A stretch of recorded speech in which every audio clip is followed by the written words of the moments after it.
Welcome back, Night Wanderer. You found your way here again, to this quiet corner of the internet, where we slow everything down and let the universe do the talking. I'm your guide through the dark, and tonight we're going somewhere truly far. Settle in. Let the light from your screen be your only star.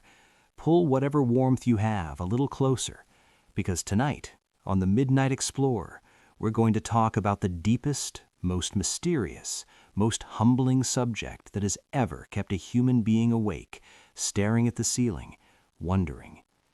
Tonight, we talk about deep space. Not just the stars you can see on a clear night, not just the moon or the planets we've touched with our machines.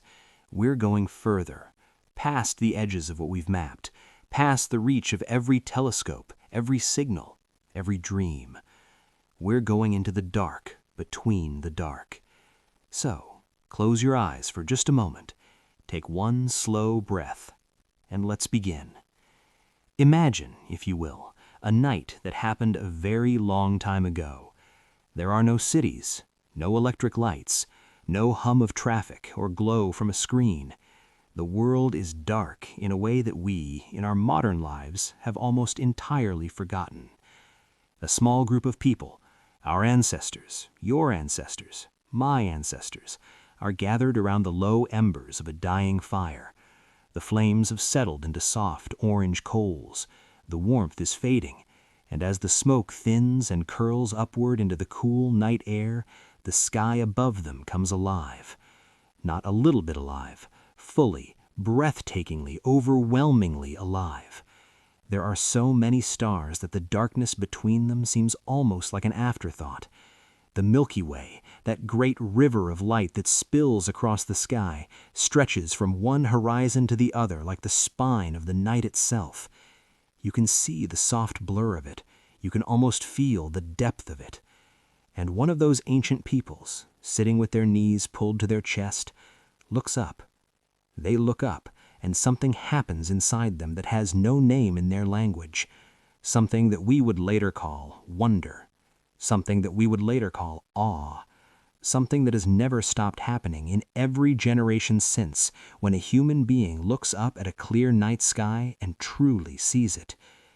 That moment, that first moment of real looking, is where our story begins. Because everything we know about deep space, every telescope ever built, every equation ever written, every rocket ever launched, every photograph ever taken of a galaxy a billion light years away, all of it traces back to that one primal, ancient, irresistible impulse.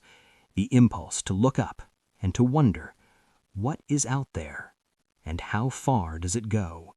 Now, here is something that I want you to feel in your bones, not just understand in your mind. For most of human history, for the vast, vast majority of the time that humans have existed and looked at the sky, the answer to how far does it go was not very far. Not because people were unintelligent, not because they lacked curiosity, but because the tools did not yet exist to see the truth.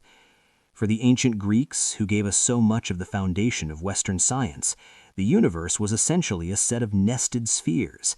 At the center was the Earth. Around it moved the moon, the sun, the 5 visible planets, and beyond them all was the sphere of the fixed stars, a great dome, a ceiling, a boundary. The universe was small, it was ordered, it was comprehensible, it was, in a word, home. Even the word we use for the universe, cosmos, comes from the Greek word for order, for beauty, for arrangement. The Greeks did not imagine chaos beyond the stars. They imagined a perfectly arranged, harmonious, finite system, a universe that was, in some deep sense, designed to be understood. Aristotle, writing in the 4th century BCE, argued that the Earth was at the center of this cosmic system and that everything moved in perfect circles around it. This model, the geocentric model, would dominate Western thinking for nearly 2,000 years. 2,000 years. Think about that. 20 centuries of brilliant, curious, dedicated people looking at the sky and believing that the Earth was its center. And yet, even within that model, there were cracks. There were questions that the model could not quite answer. The planets, observed carefully over many years, did not move in simple circles. They wandered. They slowed. They seemed to reverse direction sometimes, looping back on themselves in a way that defied simple explanation. The Greek astronomer Ptolemy, working in Alexandria in the 2nd century CE, devised an elaborate mathematical system full of circles within circles called epicycles to account for these wandering motions while preserving the idea of Earth at the center. His system worked in the sense that it could predict where the planets would be found in the sky, but it was endlessly complex, constantly needing adjustment. There was a saying attributed to Alfonso X of Castile, who lived 1,000 years after Ptolemy, but worked with the same system. If the Lord Almighty had consulted me before embarking on creation, I should have recommended something simpler. The universe, as Ptolemy described it, worked, but it didn't feel right. And that feeling, that nagging, restless sense that the model was too complicated, that there had to be something simpler and more elegant underneath it all, would eventually change everything. The change began, as so many changes do, not with a sudden revolution, but with a quiet act of imagination. In the early 1500s, a Polish clergyman and scholar named Nicolaus Copernicus began privately entertaining a radical idea. What if the Earth was not at the center? What if the Sun was? What if the Earth was just another planet moving around the Sun in a circular orbit just like the others? Copernicus was not the first person to ever think this.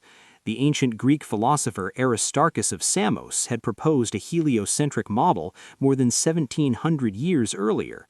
But Aristarchus's idea had been largely ignored and forgotten, buried under the weight of Aristotle's authority and the practical success of Ptolemy's mathematics. Copernicus resurrected the idea. He worked on it quietly, carefully, for decades. He was a cautious man, a church administrator, a man of faith, and he understood that what he was proposing was deeply controversial, not just scientifically, theologically. To move the Earth from the center of the universe was, in the eyes of many, to diminish the significance of humanity, to question the design of God. He completed his great work, De Revolutionibus Orbium Celestium, on the revolutions of the celestial spheres, in the 1530s, but he hesitated to publish it. He revised it. He waited. The manuscript circulated privately among scholars who read it with amazement and alarm. It was only in 1543, in the last months of his life, so the story goes he received the first printed copy on his deathbed, that the book was finally released to the world. What happened next was not immediate revolution. Change in ideas rarely is. The book was read, it was discussed, it was debated. Many people recognized that its mathematics were elegant and its predictions accurate, while still rejecting its central claim that the Earth moved around the Sun. Because here is something that is easy to forget. To the naked eye, the Earth does not feel like it's moving. You are sitting still right now, reading this. The ground beneath you is solid and unmoving. The sky above you appears to rotate around you, the sun rising in the east and setting in the west each day. Every sensation, every instinct, every piece of common sense tells you that you are stationary and the sky is moving. To believe, actually, you are hurtling through space at roughly 67,000 miles per hour around the sun, while simultaneously spinning at roughly 1,000 miles per hour at the equator, that takes not just intellectual courage, but a willingness to trust mathematics and observation over the raw testimony of your senses.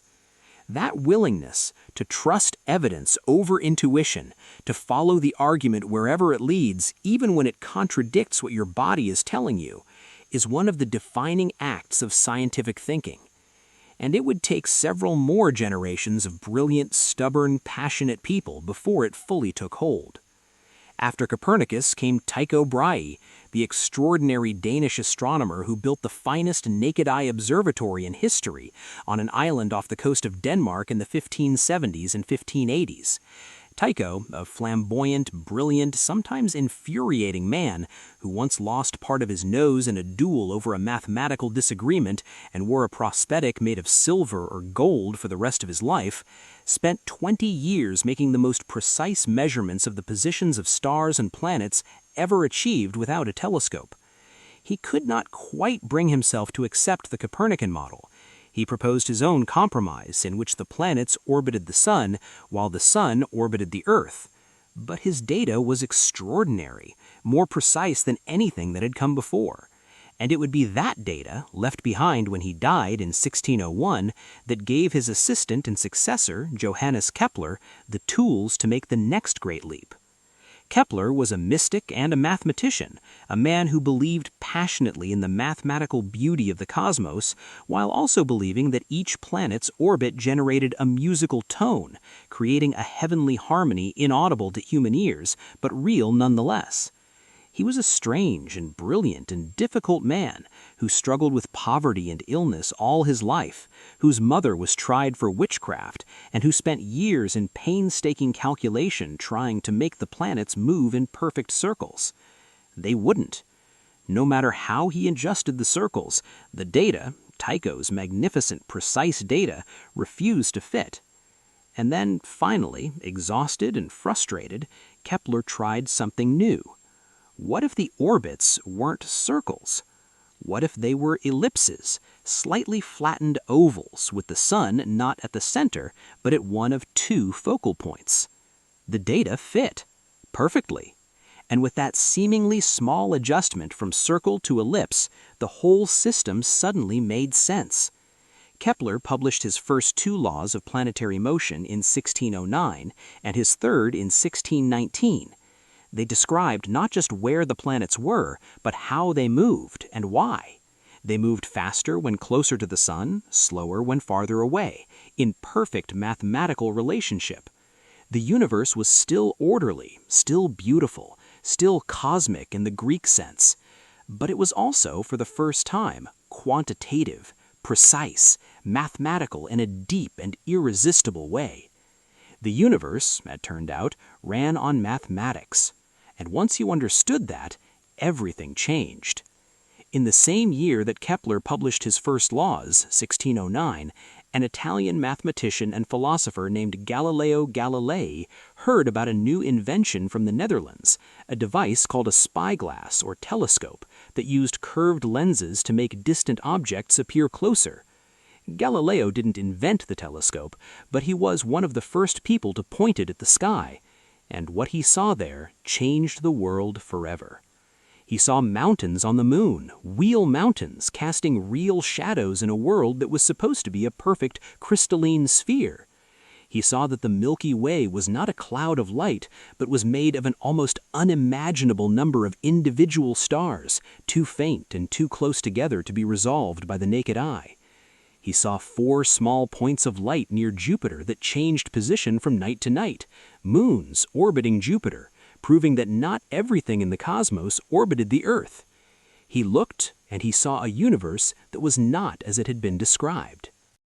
Galileo reported his discoveries in a remarkable little book called Sidereus Nuncius, The Starry Messenger, published in 1610. It was read across Europe with astonishment and excitement. And with alarm, because what Galileo's telescope revealed was a universe that did not fit the old model, a universe that was messier, richer, more complex, and more surprising than the orderly spheres of Aristotle and Ptolemy. A universe, in short, that was real, not a philosophical ideal, but an actual physical place full of actual physical objects governed by actual physical laws. Galileo's subsequent insistence that the Copernican model was literally, physically true, not just a mathematical convenience but a description of reality, brought him into conflict with the Catholic Church in a confrontation that has become one of the defining stories in the history of science. He was tried by the Inquisition in 1633, forced to recant his beliefs, and spent the last years of his life under house arrest. The famous story says that as he rose from his knees after recanting, he muttered under his breath, "And yet it moves." Whether he actually said it, no one knows for certain, but the sentiment is true. The Earth moves. The evidence demanded it, and no authority, religious, political, or philosophical, could make it stop. Now I want to ask you something, traveler. As you lie there, listening to this story, this long, slow journey through the history of how we came to understand deep space, I want you to feel the weight of what these people were doing. Copernicus, working alone in a small room in Poland, turning an idea over and over in his mind for decades, too afraid to publish it until his final days. Kepler, hunched over Tycho's data in the cold, spending years filling page after page with calculations that didn't work, refusing to give up, trying one more thing, just one more, until suddenly the ellipse snapped into place and the universe made sense. Galileo, pointing his little tube of glass and brass at the night sky and seeing things that no human being had ever seen before, and knowing with absolute certainty that what he was seeing was true, even when the most powerful institution in the world told him he was wrong. These people were not gods. They were not superhuman. They were anxious and ambitious and flawed and brilliant and stubborn and afraid and deeply, passionately human. And they looked up. They looked up with every tool they had, with their naked eyes and their mathematics and their homemade telescopes and their restless, beautiful, maddening curiosity. And they changed what humanity knew about where it lived. This is where our story of deep space begins. Not in the cold emptiness between galaxies, but here, on this small, warm, blue world, with people sitting around fires and lying on their backs in fields and peering through primitive telescopes. Looking up. Always looking up. Before we go any further into the story of how we came to understand deep space, we need to talk about something that is very hard to truly understand. Not just intellectually difficult, but emotionally, viscerally, in your gut, hard to understand. We need to talk about distance. We need to talk about what the word far actually means in the context of the universe. Because here is the truth. The human mind was not built to understand cosmic distances. Our brains evolved on the African savanna over hundreds of thousands of years to deal with distances measured in meters and kilometers, distances that you can walk, distances that matter for survival. How far is the watering hole? How far is the rival tribe? How far can a predator travel in a night? These are the distances our nervous systems were tuned to handle, and they top out, for most practical purposes, at a few hundred kilometers. The nearest star to our sun, Proxima Centauri, is approximately 40 trillion kilometers away. Let's say you want to drive from Earth to Proxima Centauri in a car. Let's say your car travels at 100 kilometers per hour, which is about 60 miles per hour, a reasonable highway speed. How long does the drive take? Not hours, not days, not years. 45 million years. You would need to have started your drive when the first primates were beginning to evolve on Earth, when dinosaurs had been extinct for only about 20 million years, in a world so ancient that the continents were in completely different positions than they are today. And you still wouldn't have arrived yet. That is how far the nearest star is. And Proxima Centauri is our closest stellar neighbor, the nearest dot of light in the whole sky, other than our own sun.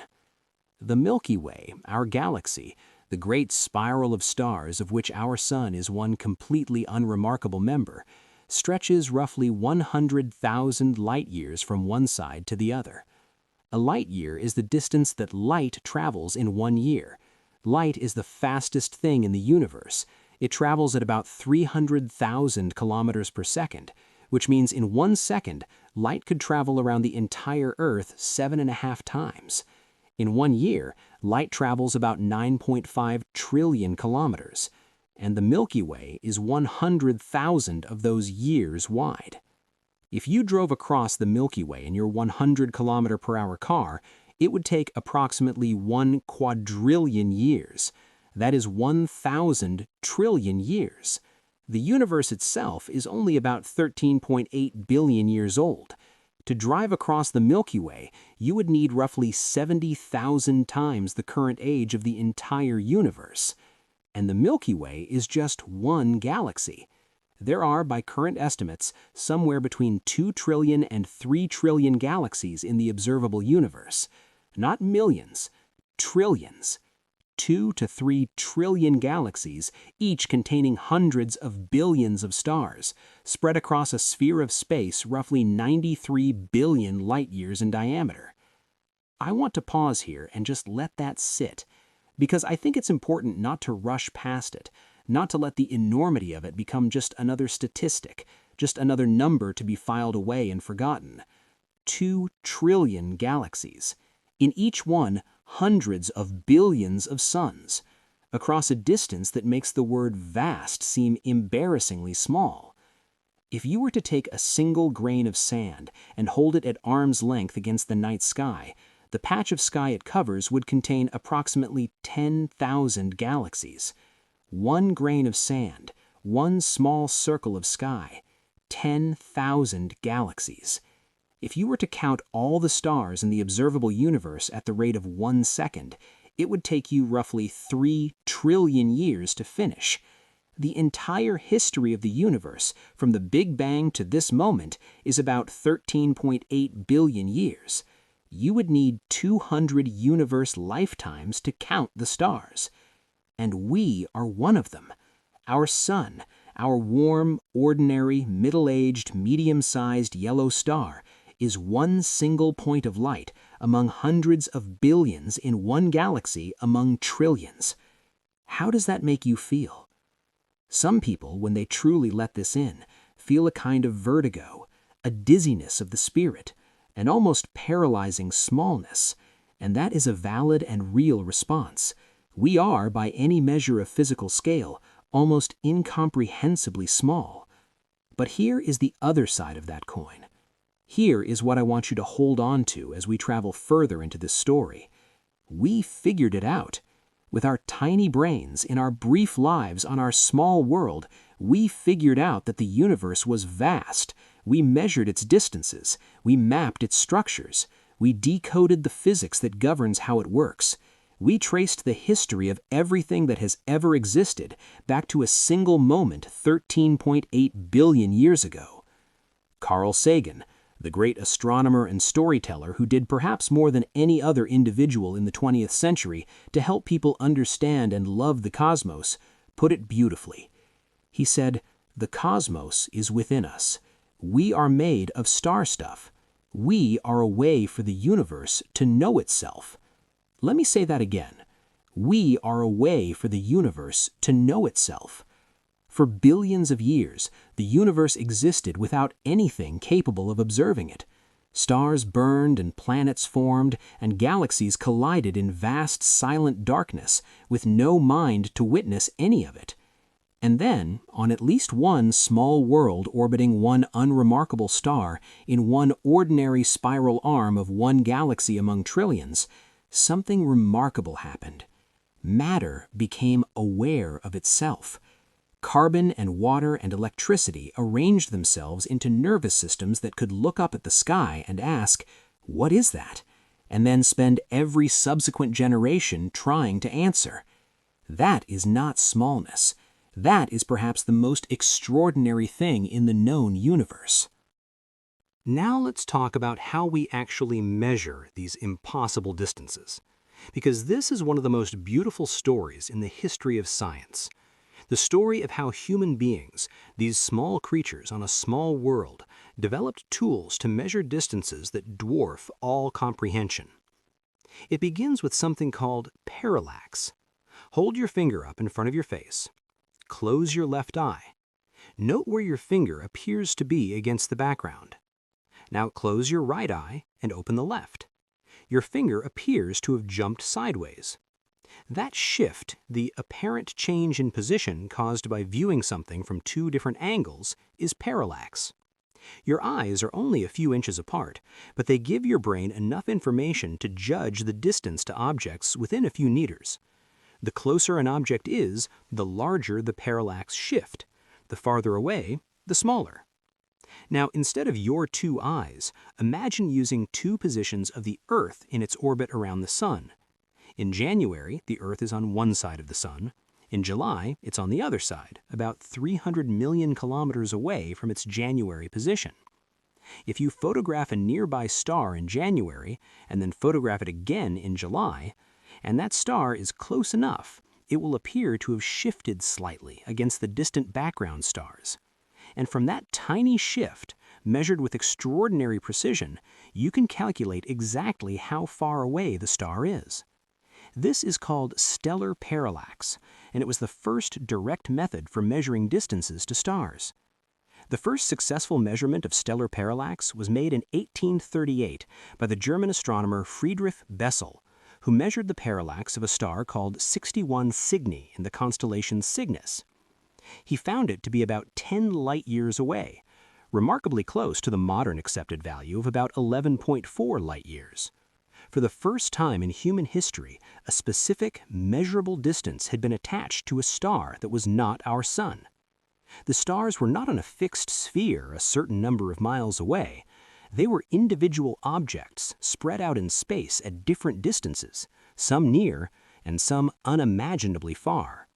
The sphere was gone. The ceiling was gone. Space was deep. But parallax has limits. The farther away a star is, the smaller its parallax shift, until eventually the shift becomes too tiny to measure, even with the best instruments. For truly distant stars, and especially for other galaxies, astronomers needed different methods. And here is where one of the most elegant stories in astronomy begins. The story of Henrietta Swan Leavitt, and the discovery that would unlock the scale of the universe. Henrietta Leavitt was an astronomer, or more precisely a computer, at the Harvard College Observatory in the early 20th century. In the days before electronic computers, observatories employed teams of human computers, mostly women, who spent their days examining photographic plates of the sky, measuring and cataloging the positions and brightness of stars. The work was meticulous, painstaking, and often poorly compensated. The women who did it were, in many cases, brilliant scientists working under conditions that denied them the recognition and authority their abilities deserved. The history of astronomy is full of their stories. Leavitt was studying a type of star called a Cepheid variable, a star that brightens and dims in a regular, predictable cycle, like a slow cosmic heartbeat. She was cataloging Cepheid variables in the small Magellanic Cloud, a small satellite galaxy visible from the southern hemisphere, measuring how bright they appeared and how long their cycle took. And she noticed something extraordinary. The Cepheids with longer cycles, the ones that took more days to complete a full cycle of brightening and dimming, were consistently, intrinsically brighter than the ones with shorter cycles. There was a relationship, a precise mathematical relationship between the period of a Cepheid variable and its actual luminosity. This meant that if you found a Cepheid variable anywhere in the sky and measured how long its cycle took, you could calculate how bright it actually was. And then, by comparing that actual brightness to how bright it appeared in the sky, you could figure out exactly how far away it was. Cepheid variables were, in the most literal sense, standard candles, objects of known luminosity that could be used to measure distances. Leavitt published her discovery in 1908 and expanded on it in 1912. She had given astronomers a ruler long enough to reach across the universe. Her name is not as well known as it should be. In 2009, there was a proposal to nominate her for a Nobel Prize. The Nobel Committee replied that they do not award posthumous prizes, and Leavitt had died in 1921. She never knew how profoundly her discovery had changed our understanding of the cosmos. But that understanding was coming, and it would arrive in the work of another remarkable person. Edwin Hubble was an American astronomer who worked at the Mount Wilson Observatory in California in the 1920s. Mount Wilson sits above Los Angeles in the San Gabriel Mountains, and in those days, before the city's light pollution grew unbearable, its 100-inch telescope was the most powerful in the world. In the early 1920s, there was a fierce scientific debate about the nature of certain fuzzy patches of light visible in the sky, which astronomers called spiral nebula. Were they clouds of gas and dust within the Milky Way? Or were they something far larger and far more distant, island universes, entire galaxies like our own Milky Way, unimaginably far away? The answer came 4 years later. In 1924, using Leavitt's method of Cepheid variable stars, Hubble measured the distance to the Andromeda Nebula, that faint smudge visible to the naked eye on dark nights in the constellation Andromeda. He found it to be roughly 900,000 light-years. The modern figure is about 2.5 million light-years. Hubble's measurement was off because of a calibration error in the Cepheid period luminosity relationship, but the order of magnitude was right. Andromeda was not inside the Milky Way. It was outside it, far outside it. It was an entire galaxy in its own right, containing billions of stars, stretching tens of thousands of light-years across. The Milky Way was not the universe. The universe was full of galaxies, beyond counting, stretching to distances that made the already incomprehensible size of the Milky Way seem like a pebble. And then, because the universe is nothing if not relentlessly astonishing, Hubble found something else. Something that would ultimately lead to the deepest and most staggering discovery about deep space ever made. He was measuring the spectra of distant galaxies, essentially measuring the colors of their light, which contains information about how fast they're moving relative to us. When something moves away from you, its light is stretched to longer, redder wavelengths, in effect called redshift. When something moves toward you, its light is compressed to shorter, bluer wavelengths. Most of the galaxies Hubble studied showed redshift.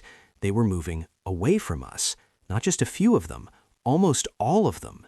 And the further away a galaxy was, the faster it seemed to be receding. Hubble published his findings in 1929, and they implied something so radical that many people, including Hubble himself, were reluctant to accept the full implication. The universe was expanding. Not the galaxies moving through static space. Space itself was expanding, carrying the galaxies with it like raisins in a rising cake. If space was expanding, then it had once been smaller, much smaller. And if you ran the expansion backward in time like a movie in reverse, the entire observable universe must once have been compressed into an unimaginably small, unimaginably dense point. There must have been a beginning. The universe had a birthday. We would come to call that birthday the Big Bang, and it happened 13.8 billion years ago.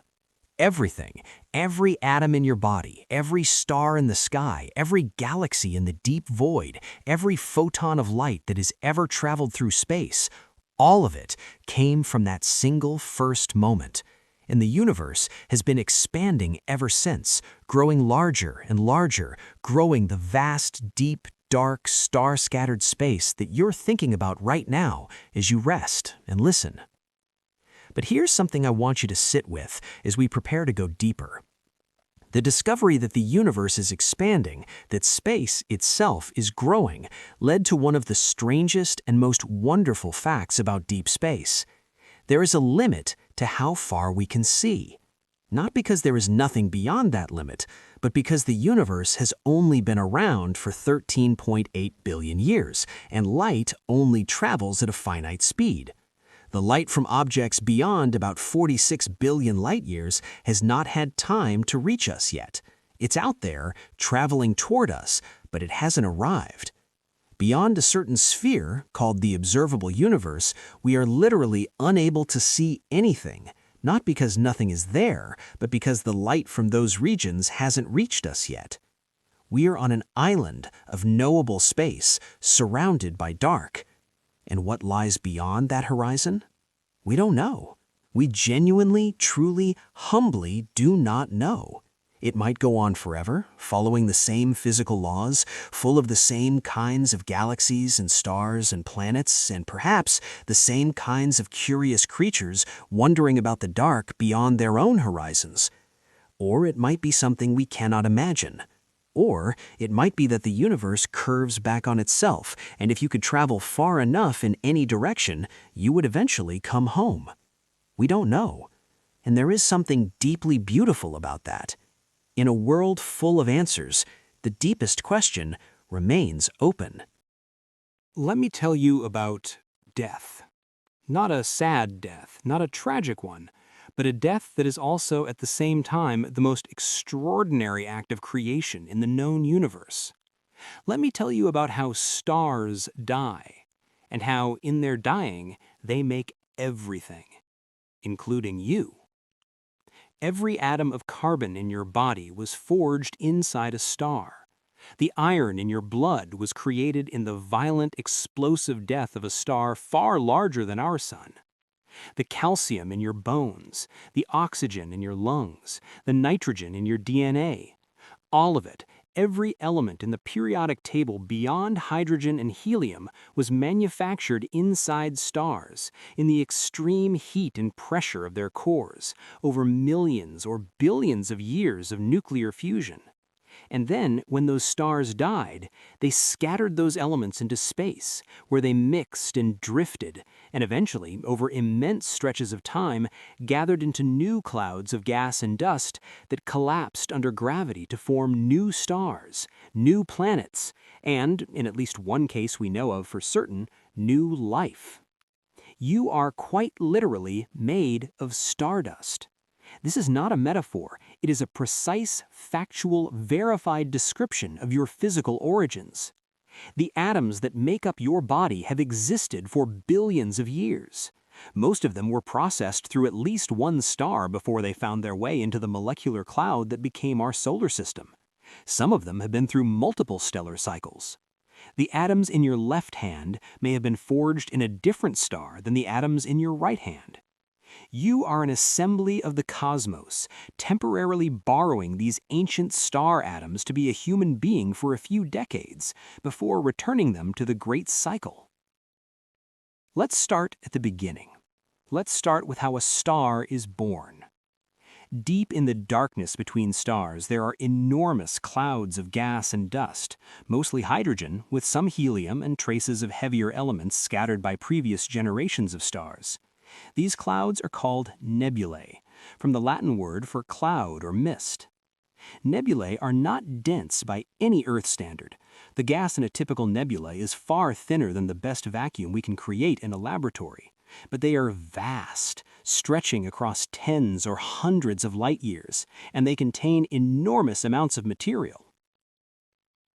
A nebula drifts in space for millions of years, slowly cooling, occasionally disturbed by the shock wave of a nearby exploding star or the gravitational pull of passing matter. And sometimes, a region of the nebula begins to collapse. Gravity is patient and relentless.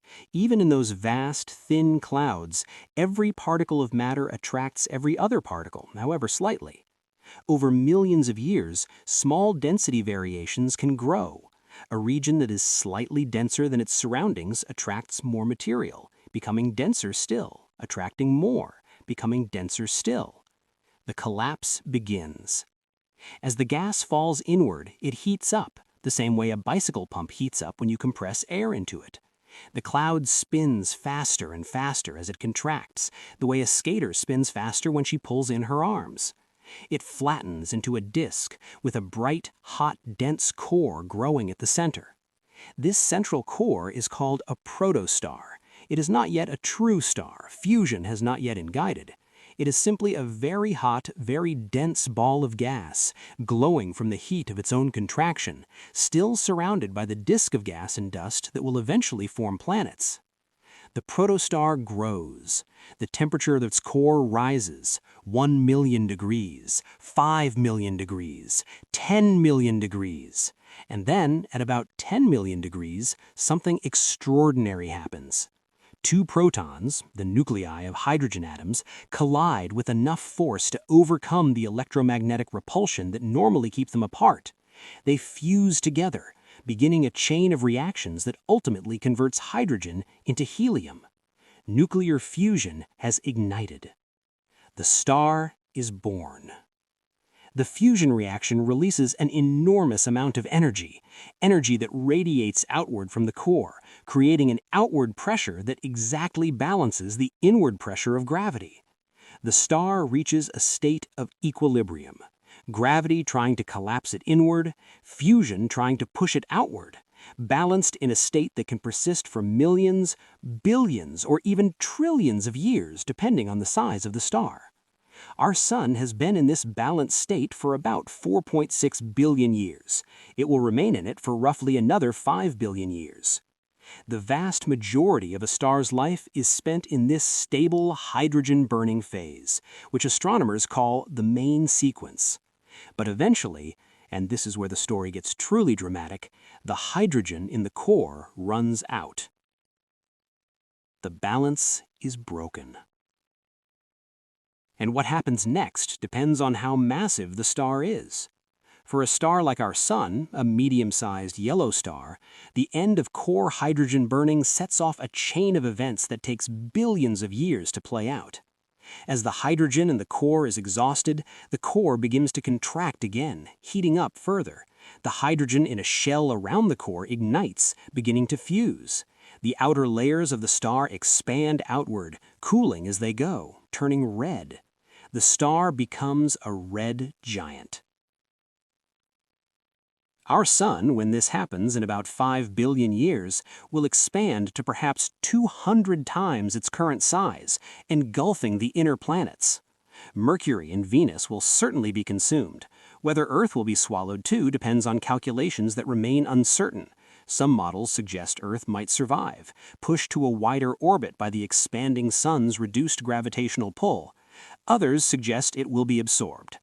Either way, by the time the Sun reaches its red giant phase, Earth will long since have lost its oceans and atmosphere.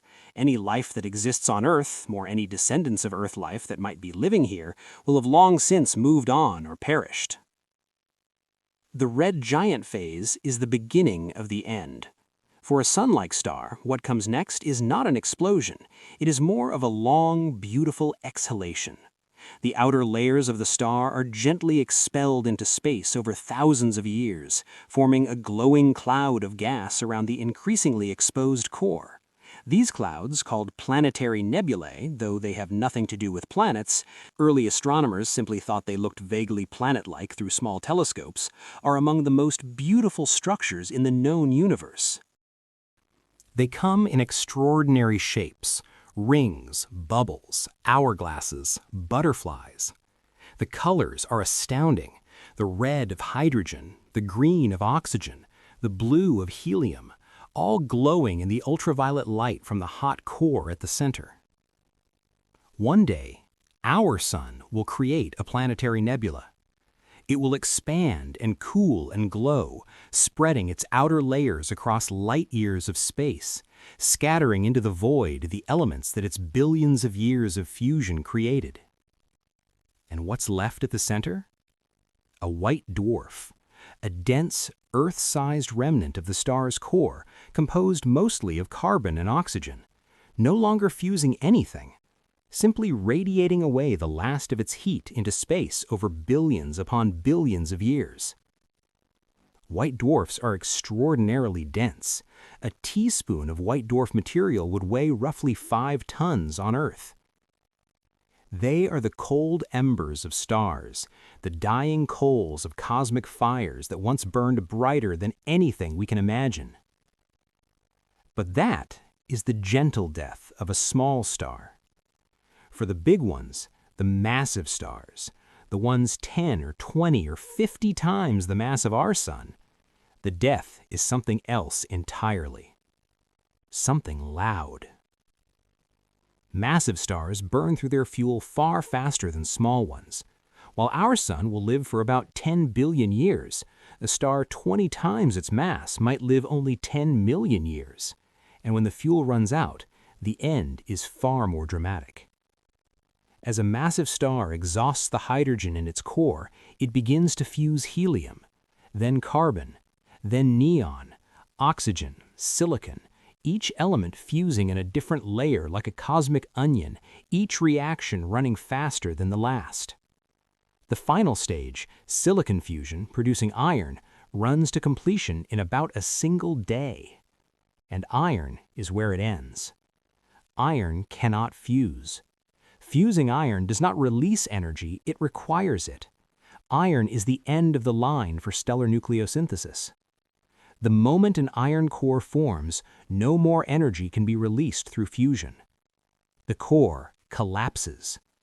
In a fraction of a second, literally less than a quarter of a second, the iron core of a massive star, which had been the size of Earth, collapses to a sphere roughly 20 kilometers across.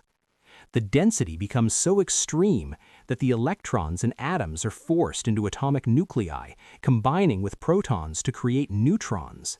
In that fraction of a second, the core transforms from ordinary matter into a ball of neutrons, a neutron star, so dense that a teaspoon of it would weigh 1 billion tons. The collapse releases an almost unimaginable amount of energy, more energy than our sun will radiate over its entire 10 billion year lifetime, released in a matter of seconds. Most of that energy is in the form of neutrinos, ghost-like particles that barely interact with anything, streaming outward through the collapsing star at nearly the speed of light. But even a tiny fraction of that energy is enough.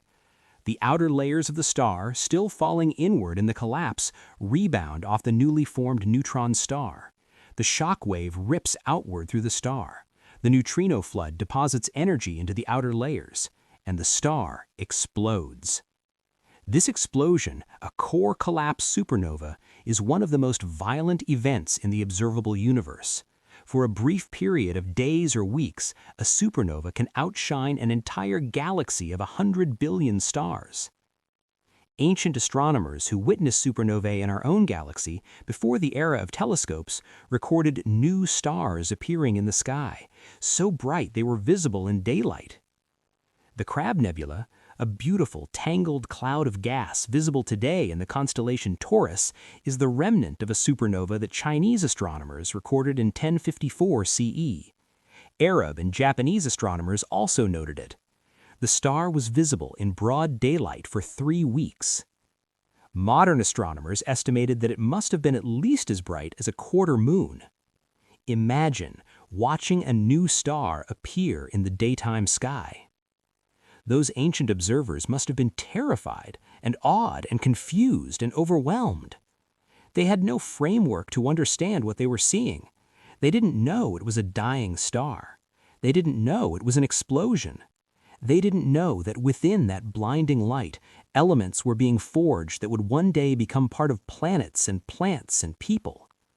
They just saw a light, a new, blazing, impossible light in the sky. And they wrote it down. Now here is the part that I want you to carry with you.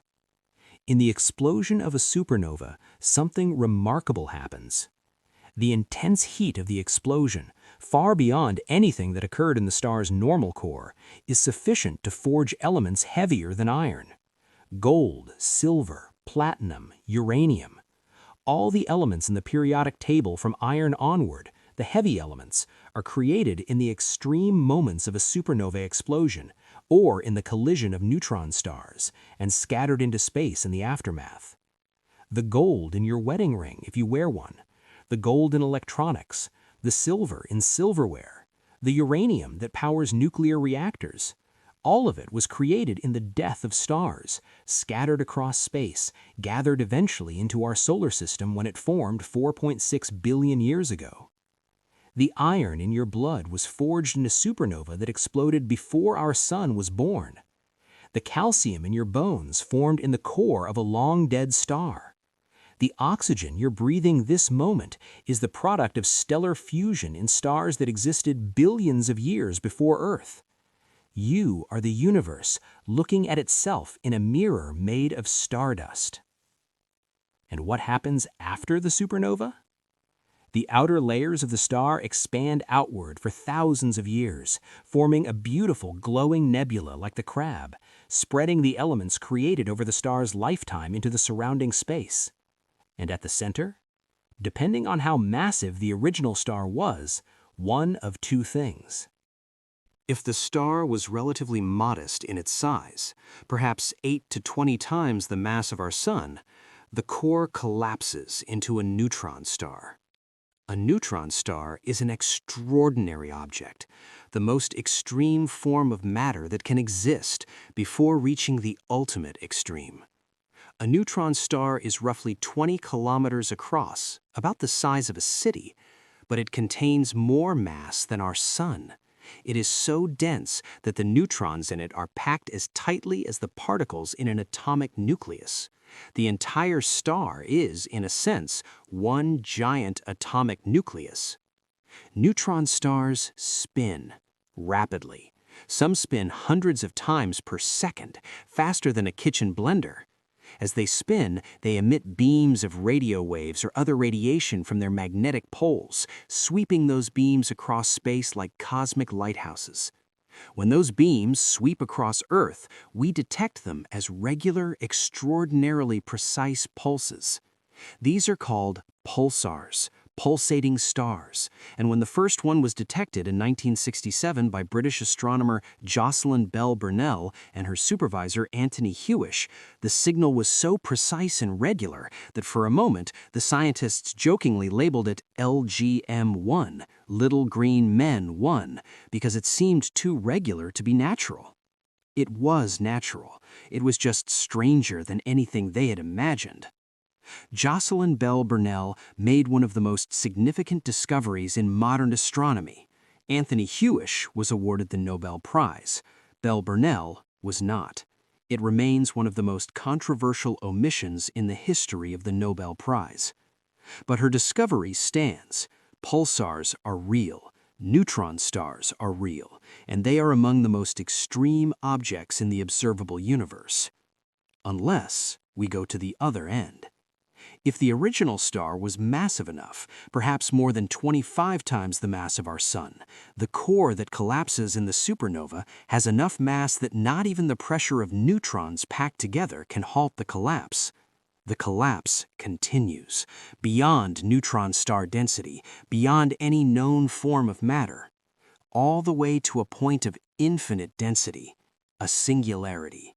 Surrounded by a boundary, an event horizon, beyond which not even light can escape. A black hole. Black holes. Of all the objects in the universe, none have captured the human imagination as powerfully as black holes. None have been written about as breathlessly, imagined as wildly, misunderstood as comprehensively. Let me tell you what we actually know about them. And let me tell you also what remains profoundly mysterious. A black hole is not a hole, not a void, not emptiness. It is an object of extreme mass, concentrated in an extremely small space, whose gravity is so powerful that the escape velocity, the speed you would need to travel to get away from it, exceeds the speed of light. Since nothing can travel faster than light, nothing can escape from within the event horizon. Not matter, not radiation, not information. The event horizon is not a physical surface. There is nothing there to touch or see. It is simply a boundary, a point of no return, a mathematical surface marking the region from which escape becomes impossible. If you fell through the event horizon of a sufficiently large black hole, you might not notice anything unusual at the moment of crossing. There is no wall, no flash of light, no sensation. You cross an invisible line, and the universe outside becomes permanently unreachable. And then, gravity does its work. For a stellar mass black hole, one formed from a collapsing star, the tidal forces near the event horizon are extreme. An object approaching would be stretched in one direction and compressed in another, in a process physicists have cheerfully named spaghettification. You would be stretched into a long, thin strand of matter before crossing the horizon. For a supermassive black hole, one millions or billions of times the mass of our Sun, like the ones found at the centers of most galaxies, the event horizon is large enough and the tidal forces at that horizon are gentle enough that you might cross it without immediately being torn apart. Of course, you still couldn't escape, and the singularity at the center still awaits, but the crossing itself might be almost peaceful. In 2019, astronomers achieved something that would have seemed impossible even a generation before. Using a global network of radio telescopes, essentially creating a telescope the size of the Earth, a collaboration called the Event Horizon Telescope captured the first direct image of a black hole's shadow. The black hole at the center of a galaxy called M87, some 55 million light-years away. The image showed a bright ring of light, the glowing material swirling around the black hole at temperatures of billions of degrees, bent and twisted by the intense gravity into a perfect, glowing circle surrounding a dark shadow at the center. The shadow of an event horizon. The silhouette of absolute darkness. People around the world cried when they saw it. Scientists who had spent their careers working toward that image wept because it was real, because there it was, something that had existed only in equations and imagination, now captured in an image. And then in 2022, they did it again, imaging the black hole at the center of our own Milky Way, called Sagittarius A star, only 26,000 light-years from Earth. We have photographs of black holes now. I want to end this chapter with a thought about what all this means, about what it means that the universe makes stars, and stars make elements, and those elements eventually become planets and oceans and air and living things.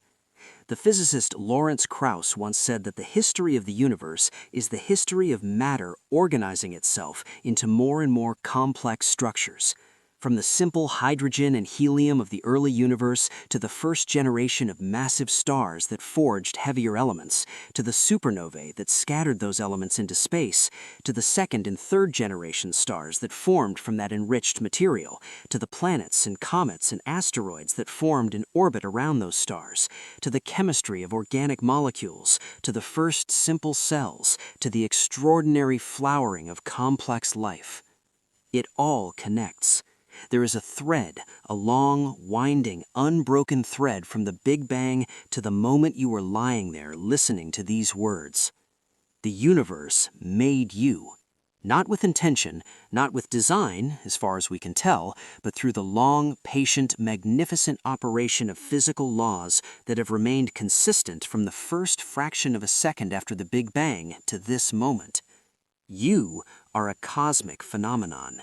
You are what happens when the universe has 13.8 billion years to play with physics and chemistry. Sleep on that for a moment. The stars in the sky above you are your ancestors. Every one of them. If stars are the atoms of the cosmos, the basic building blocks, the individual units of light and energy scattered through space, then galaxies are the cities. And the universe is full of them. Let me take you on a slow journey through the different kinds of galaxies, through the great structures they form, through what happens when they meet, and what lies at the mysterious hearts of most of them. Let me take you into the deep field of space, where every point of light is not a star, but a galaxy.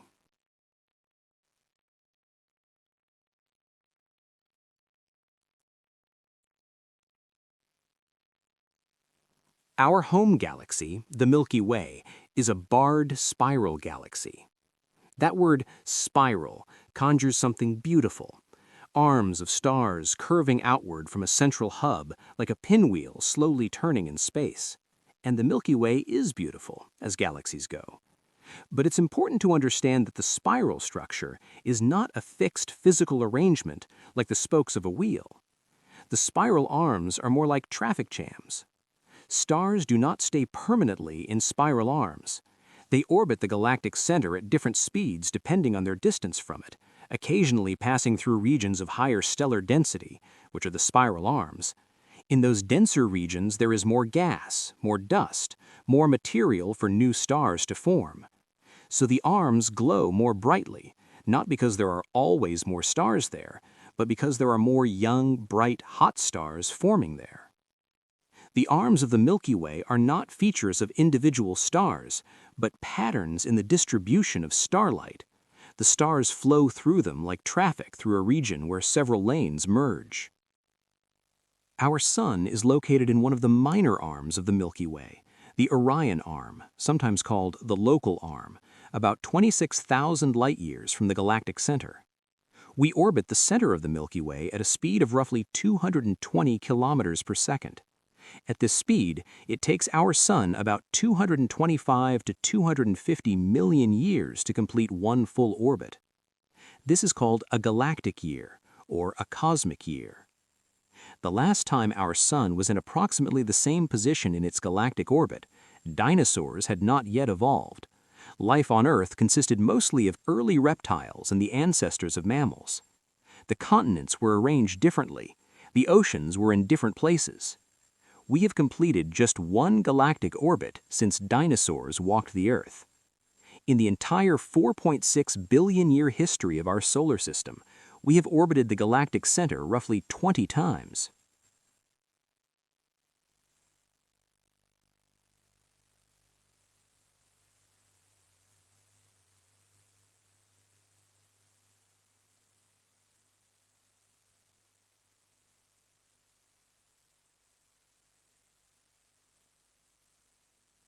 At the center of the Milky Way is the object we talked about in the last chapter, Sagittarius A star, our galaxy's central supermassive black hole, containing about 4 million times the mass of our Sun.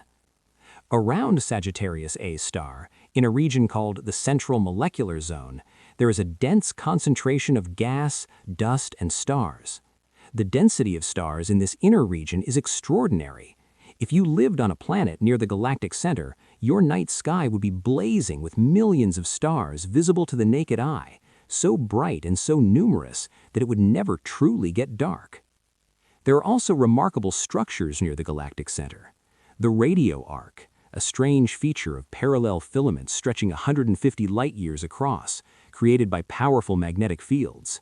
Young star clusters forming in conditions far more extreme than those in the outer galaxy, and evidence of past explosive events that created enormous bubbles of hot gas stretching thousands of light-years above and below the galactic plane. The Milky Way's center is a wild, violent, energetic place compared to the relative calm of our stellar neighborhood in the outer spiral arms. We live in the quiet suburbs of a loud and turbulent city.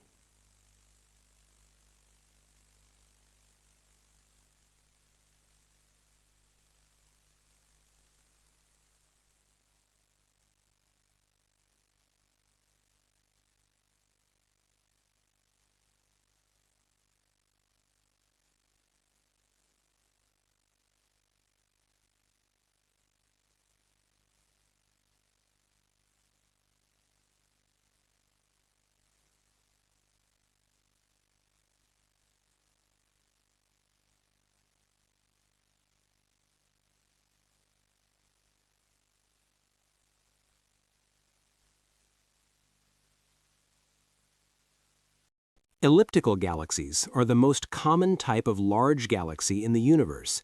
They range from enormous, some ellipticals of the largest galaxies in existence, containing trillions of stars and stretching millions of light-years across, to small. They are typically found in dense regions of the universe, in the centers of galaxy clusters, where they've grown fat and round by merging with dozens of smaller galaxies over billions of years. Elliptical galaxies are often old and quiet. Unlike spirals, which are full of gas and active star formation, ellipticals have largely exhausted their gas supply through billions of years of star formation and galaxy mergers. New stars form only rarely. The populations are dominated by old red cool stars, the ancient survivors of an earlier era. They are the elders of the galaxy population. They have seen things. Then there are the irregular galaxies, galaxies that fit neither the spiral nor the elliptical mold. These are often small, chaotic, asymmetric collections of stars and gas, their shapes distorted by gravitational interactions with larger neighbors or by intense bursts of star formation. The Large and Small Magellanic Clouds, the two companion galaxies to the Milky Way, visible as detached pieces of the Milky Way from the southern hemisphere, are irregular galaxies. They orbit us, slowly, and we slowly pull material from them with our gravity, stretching streams of gas between us. The relationship between the Milky Way and the Magellanic Clouds is, in cosmic terms, not unlike a large fish slowly pulling smaller fish toward it, not with aggression or hunger, but simply with the patient, irresistible arithmetic of gravity. One day, many billions of years from now, the Milky Way will have absorbed the Magellanic Clouds entirely. They will become part of us. Now let me tell you about the large-scale structure of the universe, about the architecture of galaxies at the very grandest scale. Galaxies are not distributed randomly through space. They cluster together, pulled by each other's gravity into groups and clusters and superclusters, larger and larger structures, like a hierarchy of cosmic cities and neighborhoods. The Milky Way belongs to a collection of galaxies called the Local Group, about 50 galaxies, mostly small, with the Milky Way and Andromeda as the two largest members, gravitationally bound to each other in a region about 10 million light-years across. The Local Group, in turn, is part of a larger structure called the Virgo supercluster, also called the Local supercluster, a collection of many galaxy groups and clusters centered on the massive Virgo cluster, which contains more than 1,300 galaxies. But even the Virgo supercluster is just a small part of something much larger. In 2014, astronomers R. Brent Tully, Hélène Courtois, Yehuda Hoffman, and Daniel Pomered published a remarkable paper redefining our cosmic address. Using data on the motions of galaxies, the way they flow and stream through space, pulled by the gravity of large concentrations of mass, they mapped the supercluster to which our own Milky Way belongs. They called it Laniakea, a Hawaiian word meaning immeasurable heaven.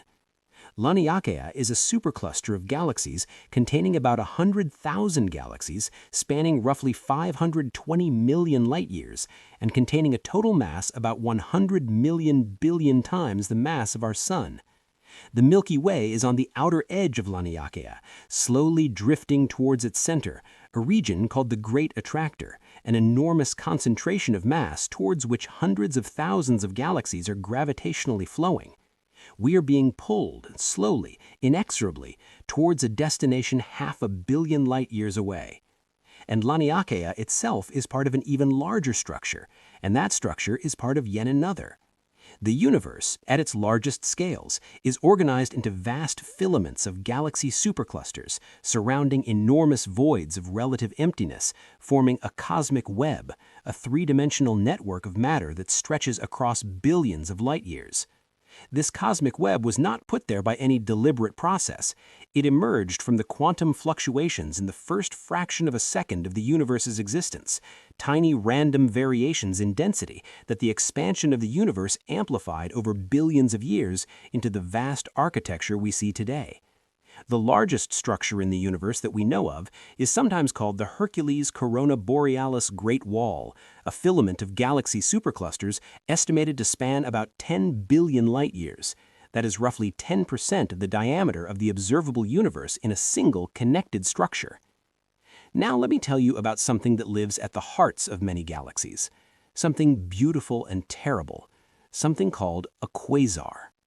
In the early days of radio astronomy, the 1950s and 1960s, astronomers discovered strange sources of intense radio emission in the sky. When they looked at the positions of these radio sources with optical telescopes, they found point-like objects that looked like stars but had spectra unlike any star known. The spectral lines were shifted so far toward the red end of the spectrum, so dramatically red-shifted, that at first astronomers thought they were looking at rare, exotic objects relatively nearby. They were wrong. The redshift was so large because these objects were almost unimaginably distant. The first to be properly understood, a source called 3C273, was found to be about 2.4 billion light-years away. At that distance, to appear as bright as it did, 3C273 had to be putting out roughly 4 trillion times the luminosity of the Sun. From its tiny star-like appearance, it was generating more energy than the entire Milky Way galaxy, from a region smaller than our solar system. They called them quasi-stellar radio sources, quasars. What could possibly generate that much energy from such a small region of space? The answer, we now know, is a supermassive black hole in an active feeding phase. When a supermassive black hole at the center of a galaxy is actively consuming enormous amounts of gas and dust, material spiraling inward in a swirling disk called an accretion disk, that material heats to extreme temperatures and releases extraordinary amounts of energy. Some of that energy is released in jets of plasma that shoot out along the black hole's rotation axis at nearly the speed of light, stretching for millions of light-years into space. The result is a quasar, the most luminous, persistent source of energy in the known universe, a lighthouse burning at the center of a distant galaxy, so bright that it outshines every star in that galaxy combined. Quasars are mostly found at great distances, which means they are mostly found in the early universe, because light from very distant objects takes a very long time to reach us, and therefore shows us those objects as they were long ago. The universe in its youth was apparently wild with quasars. Galaxy after galaxy had a blazing, voracious black hole at its center, consuming gas at an extraordinary rate, lighting up the early cosmos. As time passed, as the available gas was consumed, as the feeding slowed, the quasars faded. The supermassive black holes at galaxy centers became quiet, dormant, still there, still enormous, but no longer actively fed in great quantities. Sagittarius A star, the black hole at the center of our own Milky Way, is such a dormant monster, relatively quiet today, but not always quiet. Astronomical detective work suggests that a few million years ago, our galaxy's central black hole had a major outburst, a quasar event, perhaps brief by cosmic standards, that sent cones of radiation blasting up and down from the galactic center, leaving traces we can still detect today in the form of enormous gamma-ray bubbles extending above and below the galactic plane. We live in a galaxy that was once, in the deep past, a quasar. We live in a city that was once a supernova. Let me close this chapter with a moment of perspective. When you look up at the night sky, really look, on a clear, dark night far from city lights, the stars you see are all within a few thousand light years of Earth, nearby neighbors, local residents. Every individual star you can see with the naked eye is in our own Milky Way galaxy. But in all of that sky, there are also galaxies visible to the naked eye. Andromeda, the Magellanic Clouds from the southern hemisphere, the faint glow of more distant galaxies for those with very sharp eyes and very dark skies. And with even a small telescope, dozens of galaxies come into view. With a larger one, hundreds. With professional instruments, thousands in every patch of sky. In 1995, astronomers pointed the Hubble Space Telescope at a tiny, seemingly empty patch of sky, an area about the size of a grain of sand held at arm's length, for 10 days. They wanted to see what, if anything, was in that empty-looking darkness. What came back was one of the most remarkable images in human history. In that tiny patch of supposedly empty sky, Hubble revealed approximately 3,000 galaxies, each one containing billions of stars, each one of vast cities of suns, separated from us by billions of light years. And that was just one tiny patch of sky. 3,000 galaxies in a grain of sand.